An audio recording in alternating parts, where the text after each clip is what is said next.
Basketball fans, it's that time of year again. The NBA is back. From opening tip-off to buzzer beaters, BetOnline has you covered with the best odds, the biggest promotions, and live in-game betting on all of your favorite teams. This season, every game matters. BetOnline has every stat, matchup breakdown, and live odds to bet on even during the games. And it's not just the NBA. BetOnline has odds on everything from football, MLB playoffs, NHL, to even political props. Head to the website today to get in on the action with America's most trusted site for online wagering. Bet Online, the game starts here. Welcome, everyone. It is the Fly Guys podcast. Justin Goodart alongside Cameron Klein. Cameron, I was super jealous that you got to go to Vermont and enjoy the serenity of the peaceful wilderness. So I have taken one final trip up to my parents, my family house up here in the Poconos to enjoy one last weekend here in the mountains, even though it's a little less than a weekend because I have games to do at Penn State Harrisburg on Saturday. Right. And I tell you what, though, getting up here last night at 11:30 at night, no sounds, just the stars, the cold, brisk air. That's what I want fall. That's what fall should feel like every single night leading up to what I always pray to be a snowy winter because I love the snow. But Cameron, happy Friday to you. How you doing today? I'm good, dude. I'm good. And plus, like that, it's the change of scenery too. Like even though you said you're working, it's just the fact of like you're in a different place, right? Exactly. It's a beautiful place. Mm-hmm. Waking up and getting ready for work in a beautiful place when you have that fresh air is fantastic. And no, I agree with you. Again, we've talked plenty of times. I've mentioned before that one of my heavens is a fall morning with the window open, where it's like like you said, in the 40s, about just creeping inside, just the crispness. It's a fantastic time to be alive. Very, very happy in our element in terms of the weather and in terms of the fall, but not in terms of the Flyers. No. Speaking of fall, talk about a fall to start that great opening night. We're feeling so confident. Oh, they get the shootout win over Vancouver. Flyers have dropped. They've dropped 6 straight contests since that point, sitting at 1-5-1 on the season. The last time we spoke to, I believe, was it after the Edmonton game, Cameron, that we spoke to our loving audience. Yes. Yeah.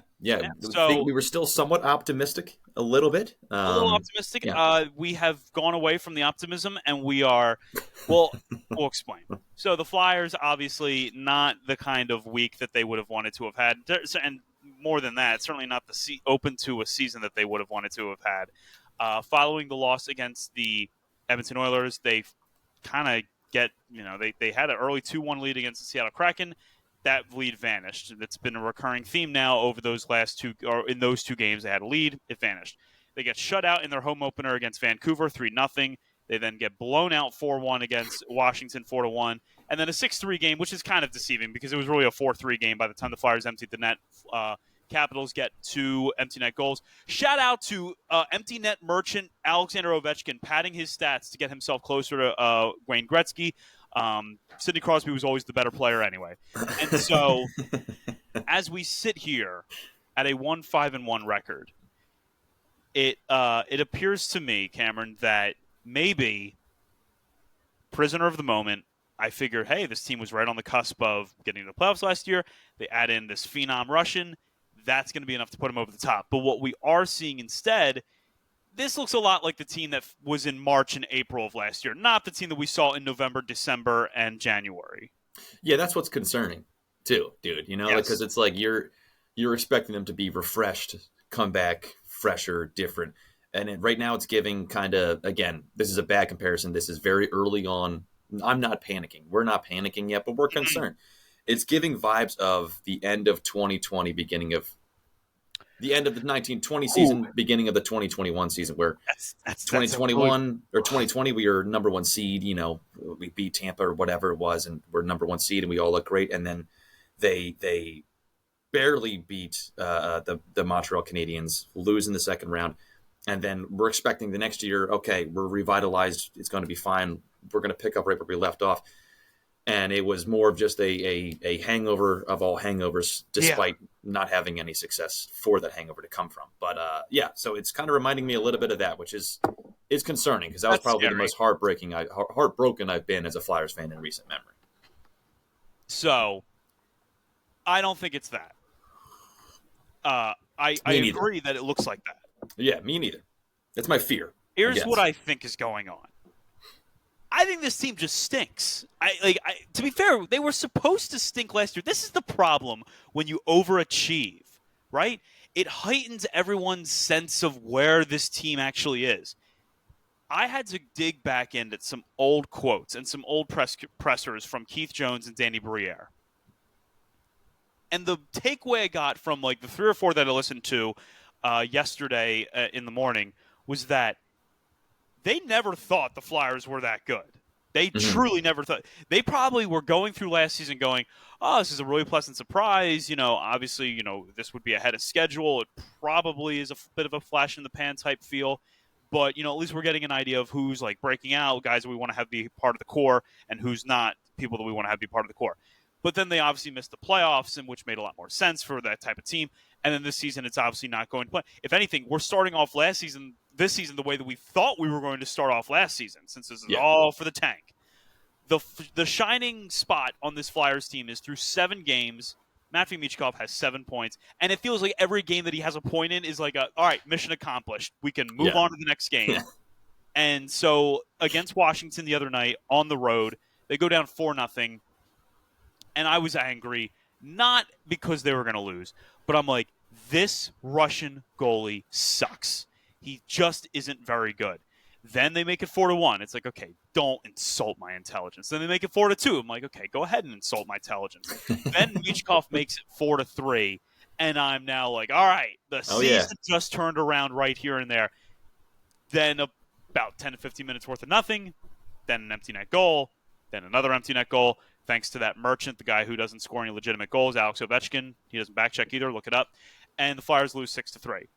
So, Cameron, I do think that I'm adjusting my expectations throughout every game to basically be like, let me see Michkov play well. Let me see some of the younger guys play well. But then I look at who the younger guys are, and you have to understand, this is like, all right, so this is Morgan Frost's like 4th year. Yeah. This is, Yegor Zamula, really his first full year of being like a full-time starter. So, okay, be patient with him. Same situation with Cam York for the most part. And Cam York, I don't think has been bad. It's hard to say anyone on this defense has been good, because that would be a lie. Yeah. Shout out to someone, by the way. I was a year late. I was a year early. But man, Rasmus Ristolainen stinks at hockey. God, he stinks. He's so bad. Yeah, I don't think it's really bad, Cameron. I don't think you're really making any major statement. I will say he's only a -5 though, so he's half of the other minuses on the team. But we got 4 players with -10. Drysdale, Drysdale, that's the one that really bothers me the most. Drysdale being a -10, but people will tell you like, oh, plus minus isn't that important. Like I would agree with them. It's not that important, but when it's like that blatantly bad, that's one of those things where it's like, you can't read too much into it, but it's not nothing, right? So it's like, if it's that blatantly bad, it's like, well, that means something. That means something bad. Yeah. That doesn't mean we should just ignore that. There's a couple. But in defense of some of the players you said, like Cam York 24, Zamula, or I think York's 23, Zamula's 24. Yeah, Morgan Frost is 25. He's starting to. Yeah, I think only by a year. I could have mixed that up, but other players, like, listen, Tyson Forster having 1 goal and 1 assist in 6 games, that ordinarily wouldn't bother me as much. The problem is that he has 19 penalty minutes, and he's taking a lot of dumb penalties. That's just undisciplined hockey right there. Yeah, same with TK, too. Travis Konechny, 3 goals, 1 assist, 4 points in 7 games, which, I mean, it's like, okay, 4 points in 7 games is not necessarily a terrible stat. No. But when you add in 17 penalty minutes, you're a -10 on the ice. That's a problem. Oh, but Justin, he's out there for so many penalty kills, you say. Okay, I get that, but at the same time, that's kind of what his specialty is being like on the penalty kill. And I just, Cameron, right now it's just a lot of bad. I will say this: one good thing about the Flyers, which it is a good thing because thank God, their penalty kill is second in the NHL at 89.7%. So that's still there. That's still pretty good. And even better, the Flyers' power play is not dead last anymore. Nay. It's 11th in the NFL NFL. I'm thinking too much about Eagles-Bengals this Sunday. NHL at 24.1%. So as bad as this 1-5-1 start is, you are seeing things pay or things improve. Like 24.1% is pretty good. I don't know if that'll stay at over 20% throughout the season, especially if this is how they're going to be losing games. But there are silver linings in this very piss poor start. Agreed? Yeah. Yeah, no, like they're still second in penalty kill, close to 90%. Like you just said, the power play, which again, like 24% is not a fantastic, but compared to what it was last year, which I don't remember exactly what it was last year, but it felt like it might as well have been like 10%. Yeah. So it's a drastic improvement. And the other thing too is, and this is me sipping the Kool-Aid, right? Sipping the Flyers Kool-Aid right now, but Tortorella was out front about how the line combinations are going to be wacky for the first 10 games. Yep. The first month of this season, which will end in October, right? I think October 31st, I believe, is the 11th game of the season, which they're going to have. But they're still just figuring things out.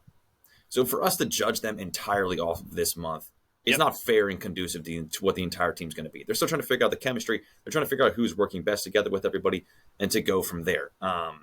But no, dude, it's concerning. And to me, you keep bringing it up. You keep texting me about it every game. It's really the goaltending that on both sides now. It's not just one though, because Ursan hasn't looked great ever since really his performance against the Oilers.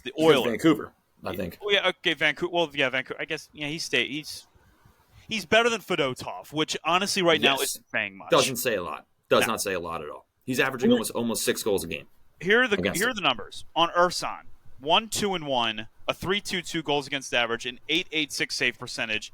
He stopped 109 shots on 123 opportunities. That's bad, right? Yeah. We would agree that's bad. Fedotov, 0-3, 5.35 goals against average, an 8.21 save percentage. He's also allowed 14 goals, Cameron. 64 out of 78 shots. That is unplayable. And then you think to yourself, okay, well, you know what? Hey, the Flyers have this other guy, right? They have the guy down with the Phantoms.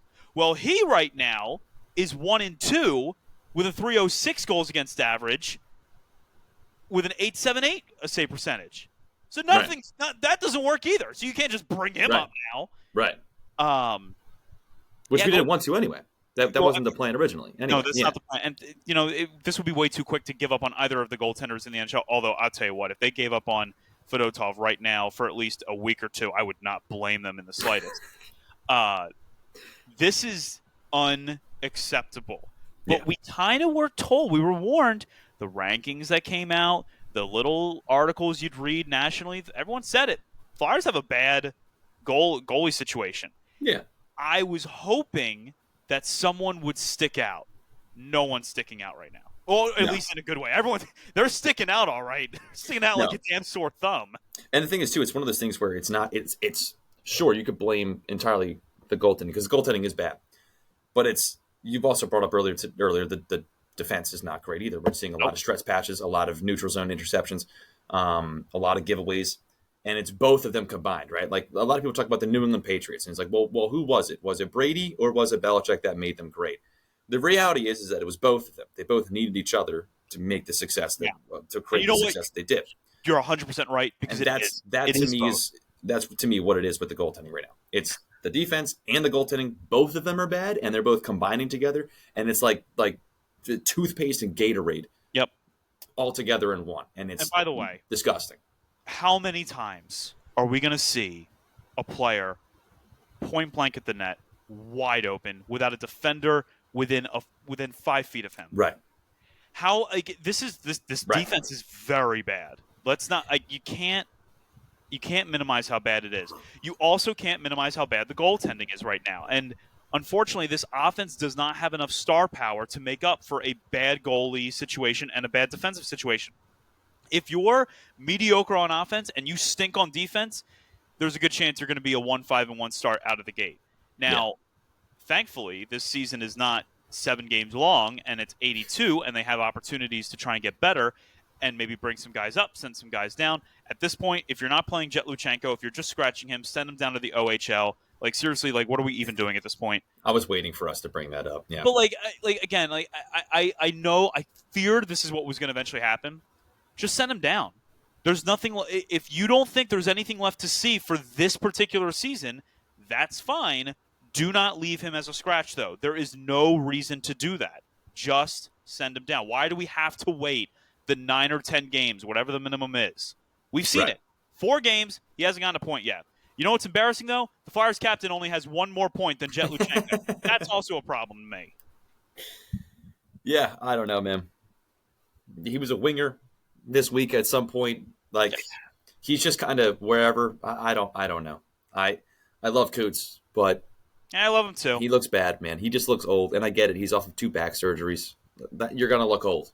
You're gonna look old at that point. And for those also like attacking the Jed Luchenko thing, saying like, "Oh, the only reason why Tortorella scratched him because he said he wasn't going to start him in back-to-backs." He said he wasn't going to start him in 1 back-to-back, right? In one of the games of the back-to-back games. He didn't start him for either one, which is the reason why Justin and a lot of the other ones, including myself, are concerned. Because like you said, like if it's to the point where keeping him here is going to be a detriment to him, he's not going to develop here either. No.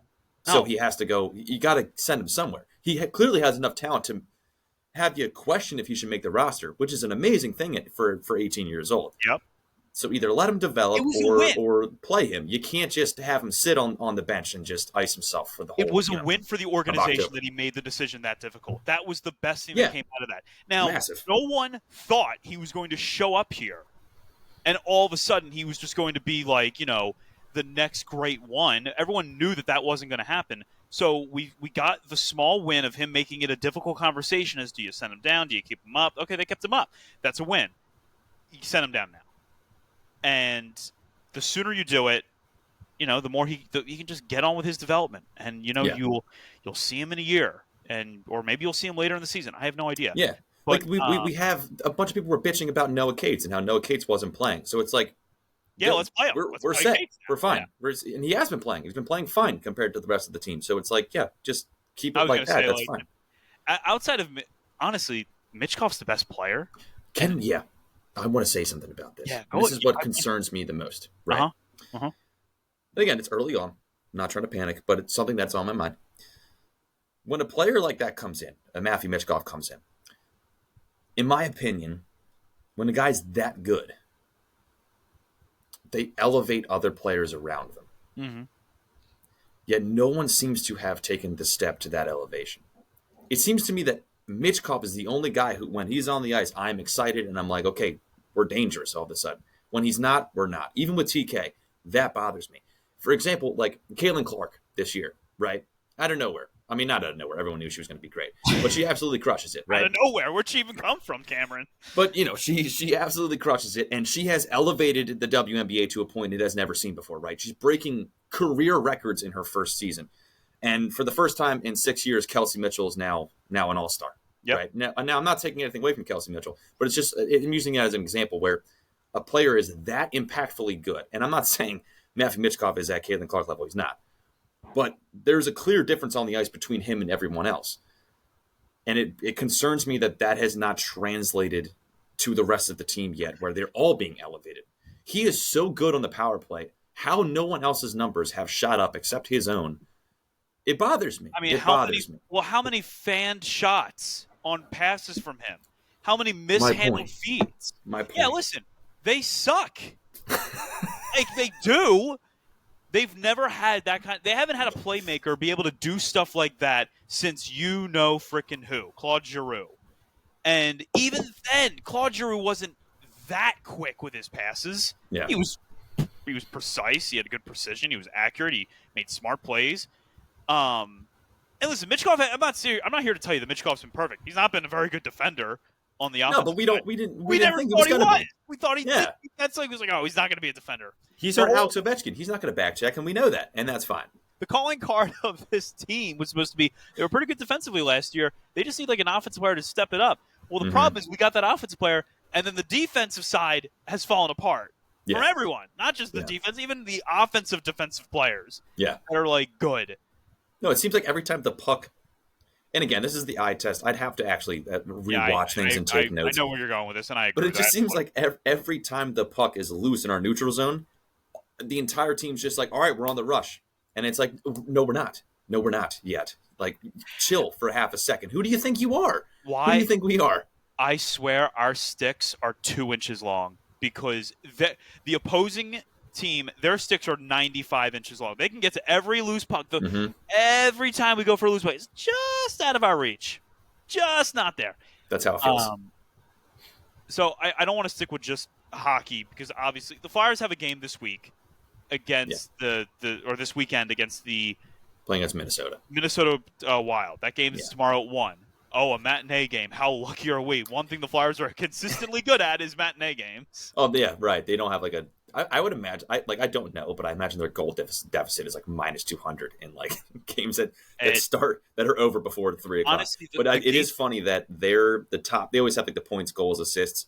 Both are just all Kiprasov and Michkov for this matchup. Yeah. Just the Russians. And then the Flyers have a back-to-back because the NHL really can go F itself with the Montreal Canadiens on Sunday. So they're playing two teams, one pretty good team, another team that, fair or not, the Flyers just get trouble from Montreal, although Matvei Michkov's hat trick on Sunday against the Montreal Canadiens is going to hit different. So, look, it's a long season. What do we always ask for out of a back-to-back, Cameron? 2. Give us 2 points. 2 points. Yeah. Give me 2 points. At this point, I'll take 1 out of how they played. Like, I mean, Christ. Knowing the Flyers, they'll give us 2 points in both shootout losses or overtime losses. We'll be lucky to have 5 points leaving October at this point. Is how it's starting to feel. Also, by the way, totally different thing. Start winning faceoffs to start overtime. Start winning the goddamn faceoffs, please. Yeah. I beg of you. Yeah, I used to bitch about how that was like the one thing we had, and I'm back there. Yeah, and I'm back at it. Come on, man. Like, if you trade for Giroux just to put him in key face-off situations, I don't even care. But all right. So the other thing, Cameron, I wanted to give you a moment to speak your mind. Oh no, what? 2 things happened to you this past weekend. No. The first thing was really cool, and I want you to talk about it. The second thing was a realization and a moment of like, I've reached this point with this opinion. So I'll tee it up. You take it from there. Cameron, you met someone that means a lot to you in your sports-loving life. Talk about it. I did. I'm going to keep it brief because, again, not a Flyers topic, but every year, for those that know me and my family, my father, brother, and now 2 of my beautiful, wonderful, wonderful cousins, we'll go to a Miami Dolphin game. We always go to away games because we want to see different stadiums. I've been to plenty of stadiums throughout my life. It is one of the great memories I have cherished throughout my life. It's one of the great traditions that I love my father for setting up. And win or lose, and Dolphins fans, so we lose a lot. We always have a great time because we learn to just enjoy our trip there together. So as hindsight, as we all know, they played a horrible game against the Indianapolis Colts and lost. But regardless, I had the pleasure, we had the luck of staying in the same hotel as the players, which was very cool. Got to meet a lot of Dolphin players, including Teron Armstead, great guy. Isn't that how you met? Isn't that how you met like Jason Taylor too? Like you happened to be staying in the same hotel as the players? Back in the day, yeah. My father used to have a connection with one of their Miami Dolphins. Someone was part of their marketing team, so we were able to know where they were. Of course, that person retired recently, and they're not nearly as generous with that information as they used to be. But we still try. And I have to give a shout out to my brother, Nathan, because he's the one who found the hotel. He narrowed it down to 3, and he was like, it's got to be one of these 3, and we got it. But, got to meet Teron Armstead, who was an amazing guy. A lot of them were fantastic. Briefly got to meet Jalen Waddle. Tyreek Hill, I will say any thought that anybody has ever had about him is accurate, and I will just leave it at that. But the big one, which we did not think he was going to be there because it was not a home game, didn't really see the need to have him there. Dan the Man Marino himself. Dan the Man. And it's funny because he is not the most approachable person. Apparently, earlier in the day when he was coming out of the elevator at one point to just get a drink from the lobby, when he got out of the elevator, of course, he's being swarmed by people. He's ultra famous. He just very quickly just put his hand up and just said, I'm not taking pictures. And just walked past everybody. So, and granted, whatever. I'm not saying that was appropriate. I'm not saying that was cool. But at the same time, he also has people hounding him everywhere. I was going to say, I think it's both. I think it's also, it can be seen as rude, but also like, dude, he's been the most popular Dolphin since the moment he got drafted. Like, he's had to deal with this. Like, he hasn't known a moment of peace in probably 30 plus years. Yeah. I just wants to get a drink from the hotel lobby. Let him get a damn drink. Right. Right. So it's a bit of both. And yeah, but still. So I knew, I was like, listen, I know I'm not going to get a photo with him. I know I'm not going to get an autograph. I don't want that. And that's a lot of times how I am now with when I meet famous, players, people, wherever Yeah. through work. It's just a thing of just like, hey, man, just want to be able to say I met you. Fantastic to meet you. Big fan. That's basically it. So at one point, we're just sitting in the hotel lobby hanging out, and he has a very recognizable face. So Dan Marino comes walking in, and I jump out of my seat and I go walk over to him. I stick my hand out and I say, Mr. Marino, I'm sorry to bother you, but it's a pleasure to meet you, and I'm a huge fan. And he looks down, and of course now a crowd of people are coming because it's Dan Marino. He Yep. looks down, he looks at my hand, and I think he was waiting to see if I had something. And when he looked down and saw that I didn't have anything, I will never forget the snapshot memory of seeing Dan Marino's hand, the same hand that threw 420 touchdowns, 61,361 yards, reach out. And I took his hand, and I just heard him very, very shyly say, "How you doing, buddy?" And then he kept walking, and that was it. Done. I don't need to. And I, as soon as I walked over, I said, "They can lose tomorrow. They can lose. I don't care." And they did. And they did. Which leads to my next point that Justin was pointing out, because again, people are asking about my thoughts on the Miami Dolphins and their head coach, Mike McDaniel, as a person, I think is fantastic. Him coming to Miami when he did, in terms of helping Tua, he was the perfect guy Yep. to boost his confidence and to get the best out of him that he could. However, in terms of his ability to head coach, I am all but out.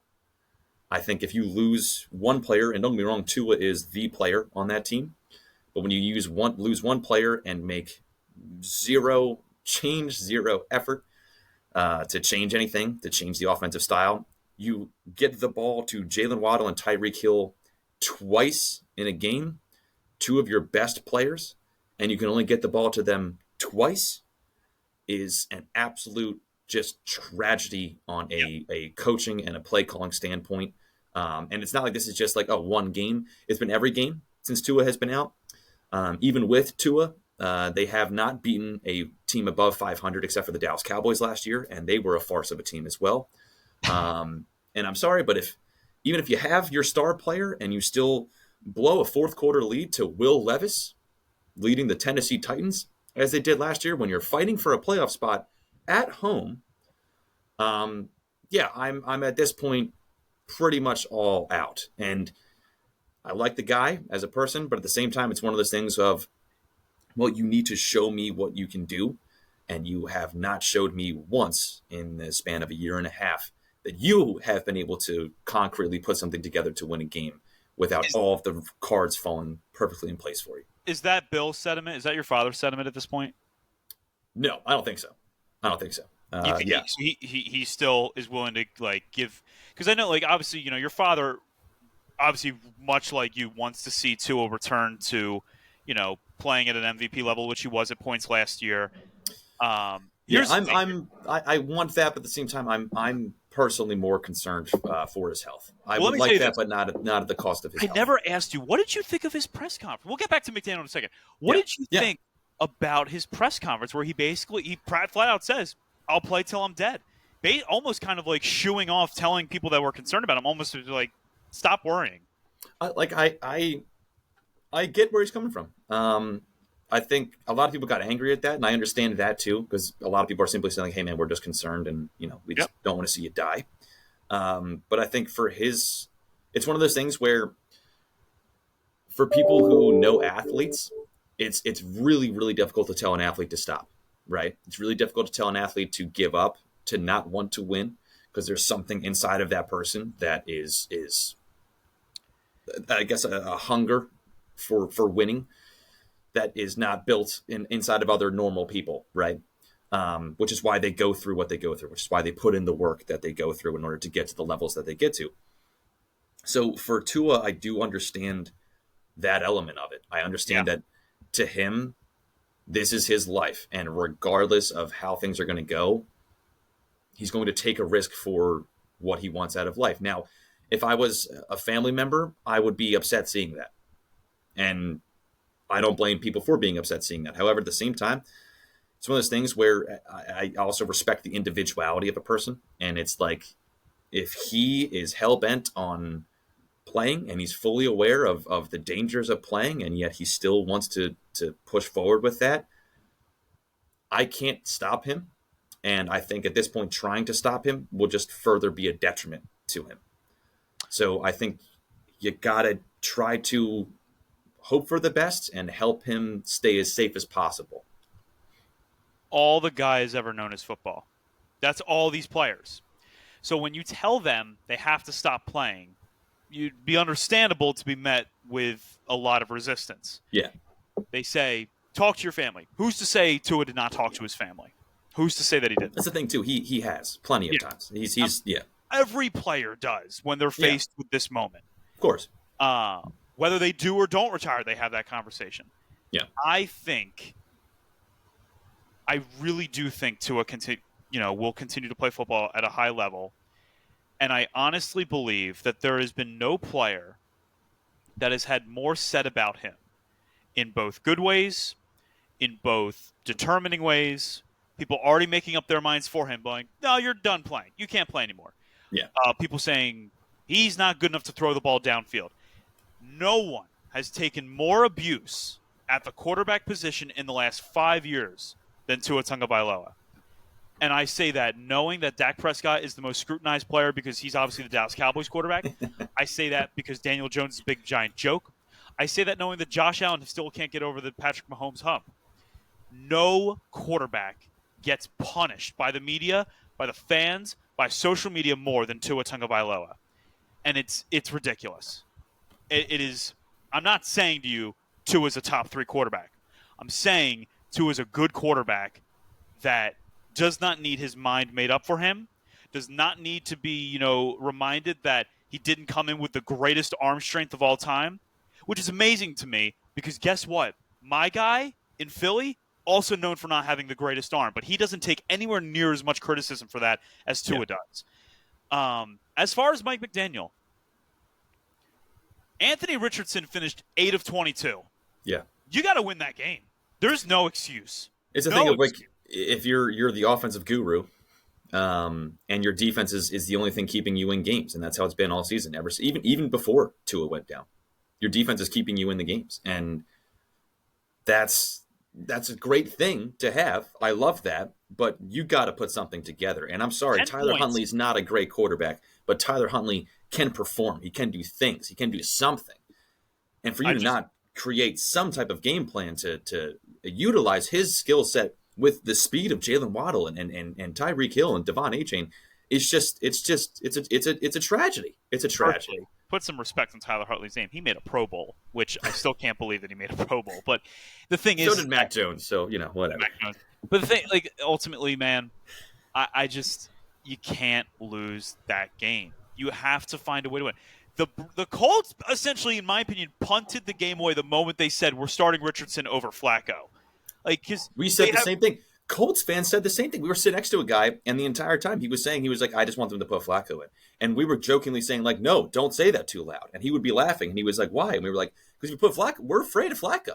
I'm afraid of Flacco. I'm not afraid of Anthony Richardson. Because Anthony Richardson stinks. And the Colts don't know. Well, the Colts are trying to figure that out. Like, I understand why they played him. They played him because they're like, okay, we got to figure out how bad this quarterback is. They're finding out. It's like for the same reason that I think the Carolina Panthers should be going back to Bryce Young at this point. You're not getting any. Like, did they announce that they are going back? Apparently, yeah. Well, yeah, they have to. Because there's no point in not playing him if you're going to get the same results out of Andy Dalton. At least figure out, maybe Bryce can figure something out. Maybe Anthony Richardson will figure something out. I don't think either of those quarterbacks are very good. But it doesn't matter. It didn't matter. They scored 16 points. You're telling me an offense of Devon Achane, of Raheem Mostert, of Tyreek Hill, of Jalen Waddle, of an offensive line that's at least competent. It's improved from last season when he scored 70 points on the Broncos. Right.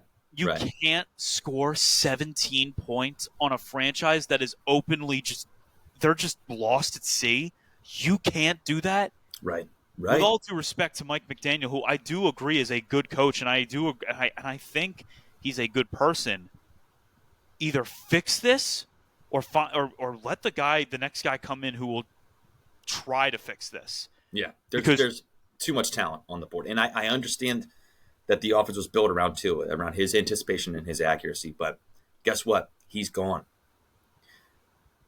I can't remember. Is it Jim Harbaugh with Baltimore or John Harbaugh? Baltimore is John. John. Okay, I always forget which Harbaugh it is. Yeah. Both Jays. You get mixed up on the Jays. But John Harbaugh is a prime example, right? That I used when we were making this argument, where I said the guy won a Super Bowl with Joe Flacco and a great defense. In comes Lamar Jackson. Do you know who is not Joe Flacco? Lamar Jackson. Yeah. But John Harbaugh completely changed his offense to go around Lamar Jackson. He switched things up to make it work. Different offensive coordinators had to come in. I think Marty Morningwig was the first offensive coordinator in Baltimore when Lamar was there. Then they went to I'm blanking on the other guy's name now, but they fired him and they have someone new in now. So Lamar's gone through different offensive coordinators, but the head coach has been the same. And the head coach had to adjust his scheming and what he wanted, because ultimately it doesn't matter who the offensive coordinator is in any team. The head coach knows what he wants. That's the same all around. Right. So the fact that John Harbaugh, a Hall of Fame head coach, you know, he's the standard. He's one of the standards. But you're right. You couldn't go from a more different situation. Joe Flacco is a tree that stands in the pocket and throws a lot of ducks up in the air. And back in 2012 and 2014, players were coming down with it. Yeah. Lamar Jackson is the greatest running quarterback of all time. Yeah. It could not be different. It could not be more different. Yeah. By the way, I do mean that. I do think Lamar Jackson is, at this point, the greatest running quarterback of all time. His numbers are ridiculous. Oh, yeah. Better than Cam. Yeah. Better than Donovan. Better than Vic. Better than Cunningham. I always thought Cunningham was number 2 behind Michael Vick. Right. I'd probably go Lamar, Vic, then Cunningham in that order. I think Cunningham really put it on the map, but I think Vic really changed the game. Yeah. Well, Vic was what he could do. People will never really understand just how electric. That was awesome. He was unbelievable. So, yeah. So before we go, I just wanted to say that, being up here in the mountains, here with my girlfriend Tori, it's actually a bit of a celebration weekend for her because her birthday is coming up Monday. I'm not going to have the chance to talk to you all on Monday, so I just wanted to give a birthday shout out to my girlfriend Tori, who I have often said is a foundational rock in this relationship, someone that has to put up with me constantly. I'm traveling a lot. I work at Penn State Harrisburg a lot. So, my weeks for 9 months of the year are pretty crazy. And she has taken everything thrown at her, and she's taken it in stride. And she has been extremely supportive when a lot of times I've come home frustrated or coming home exhausted. And she's the first person that's willing to listen. And, she's learned more and more how to listen because, it's always like, learning more about me and learning, what I want to hear versus what I need to hear.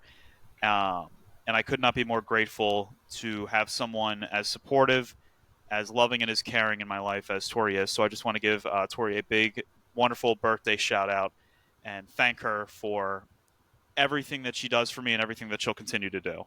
It's funny that you said all of that, but because you didn't need to. All you really needed to say for the audience, all you needed to say was, "You've seen me and how I handle Eagles games," and she hasn't left yet. So, well, all of that was said in that action. The fact that she has yet to watch an Eagles game with me. So maybe that'll at some point. I said to her out of her own safety. I don't think that should happen just yet. That's wise though. That's wise.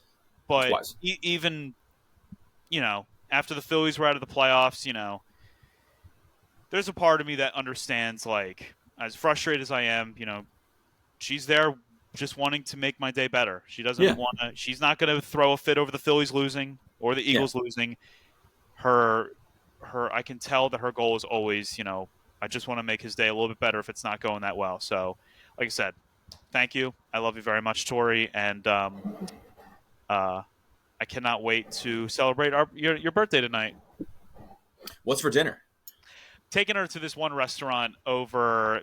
She liked the one restaurant that she liked in the Poconos. There's this place called Docks on Wallenpaupack, which is a lakeside restaurant to Lake Wallenpaupack. Yeah. Personally, it's probably my third favorite place to go to up here. Like, for me, there's this one place called Overboards, which is my favorite, and then there's the Chop House. Doc's is like a distant third, but they have good food, and it was the only place that Tori was like, I can handle that one. I mean, they have a lobster bisque, brother, and that's sign me what up. What do you think I'm ordering tonight as my appetizer? On a brisk cold night, like I'm not getting the lobster bisque. Oh, it's perfect for tonight. That's a very good point. That's what I was thinking about, exactly. Yeah, that's a very good point. So, with that being said, Flyers obviously tomorrow and Sunday. Please watch those games, and again, go into those games with the understanding that they're probably going to lose. But also, we're just looking to see a little bit more improvement each game. It's just we're still in the line combination jumble of the month. I'm not expecting to see really, really competent hockey until mid-November. Yeah, I would at this point. And also for Cameron's sake, you know what? Tua's back. Miami Dolphins against the Arizona Cardinals. We'll see how that game goes. Obviously, Cameron, I'm hoping for you. Eagles-Bengals. That game stresses me the hell out because the Eagles have never won in Cincinnati, and Joe Burrow is playing like an MVP. Yeah. The Bengals are they're one fumbled snap of a kick and one absolutely atrocious call favoring the Chiefs. Who would have thought? Away from being one of the top teams in the NFL, and Joe Burrow being the leading MVP contender. The kid's crushing it. He's back in full form, and he has been since day one. I would be nervous as well. I am nervous. We'll see how that game goes. I'm not expecting much out of that one. But for Cameron Klein, my name is Justin Godard. As always, the Fly Guys podcast is presented by Bet Online. Be happy, be healthy, and as always, let's go Flyers.